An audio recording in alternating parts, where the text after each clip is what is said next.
All right, let's get right to it. It's October 30th, 2025. The market is giving us some seriously mixed messages. We have a dovish Fed trying to fuel a rally, but underneath the surface, the internals look weak. This whole setup feels fragile.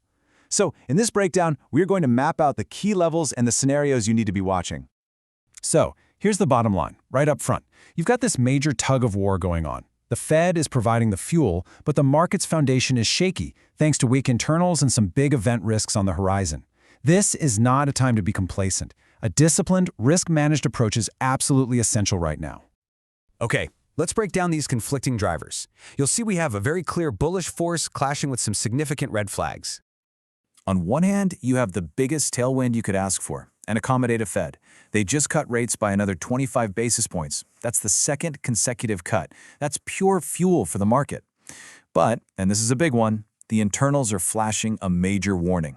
The tech sector, XLK, ripped 6.5% in a single week, basically dragging the entire market up with it, while most other sectors are just lagging way behind.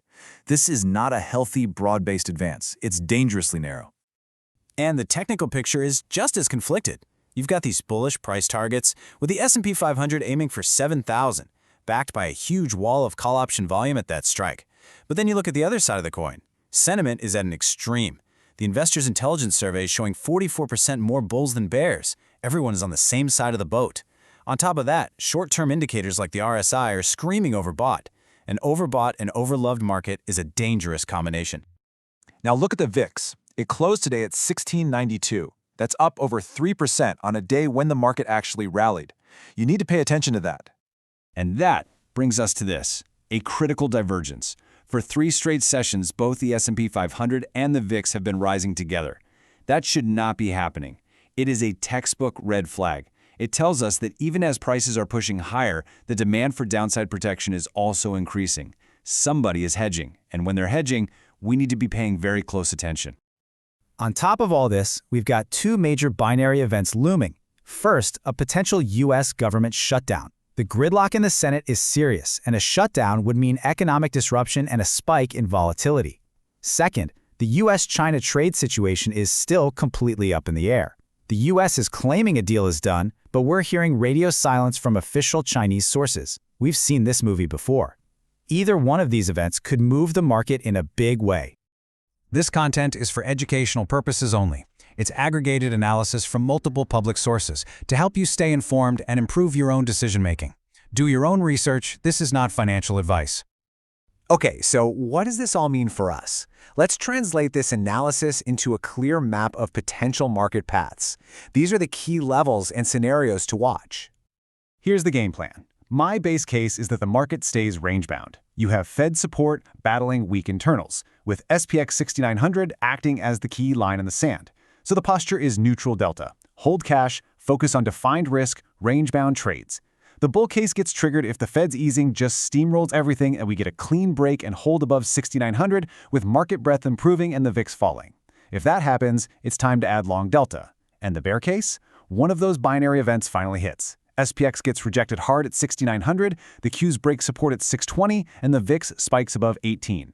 That's your signal to add downside protection, and fast. All right, now let's walk through a few potential setups. I have to be clear, these are educational examples of how one might express a view on these themes. They are not recommendations. First up, a potential mean reversion play in Meta. The stock took a 9% hit after earnings, which looks like a major overreaction to their expense guidance. I mean, their core ad business is still a powerhouse with revenue up 26% year over year. So a possible structure to play a bounce could be a bullish call debit spread, maybe long the 750 call, short the 800. This gives you defined risk exposure to a potential bounce off that key $700 support level. The risk? If the stock breaks and holds below 700, the thesis is invalidated. Next, a hedge for that binary event risk we talked about. If a government shutdown happens, you can expect a risk-off move. A protective put debit spread on either SPY or QQQ is a cost-effective defined risk way to get some downside protection against a broad market drop. Now, the risk to the hedge itself is that a last-minute political compromise gets reached. If that happens, the risk catalyst vanishes and the implied volatility in those puts will get crushed. And finally, a volatility setup in Palantir. There is an extremely high concentration of options gamma right around the $200 strike. which is likely to act like a magnet and pin the stock there after its earnings report. So, a way to play this with a post-earnings iron condor. You could sell a call spread above 220 and a put spread below 180. This strategy is designed specifically to collect premium from the expected sharp drop in implied volatility after the earnings news is out. The risk is pretty straightforward, an unexpectedly huge price move that pushes the stock beyond the short strikes of your condor.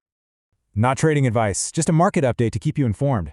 Markets carry risk. Trade your plan, manage downside, and verify all data. So, that's the setup. The Fed is providing liquidity, but the market's foundation is narrow and unstable. The question you have to ask yourself is this: are you positioned for a breakout or a breakdown?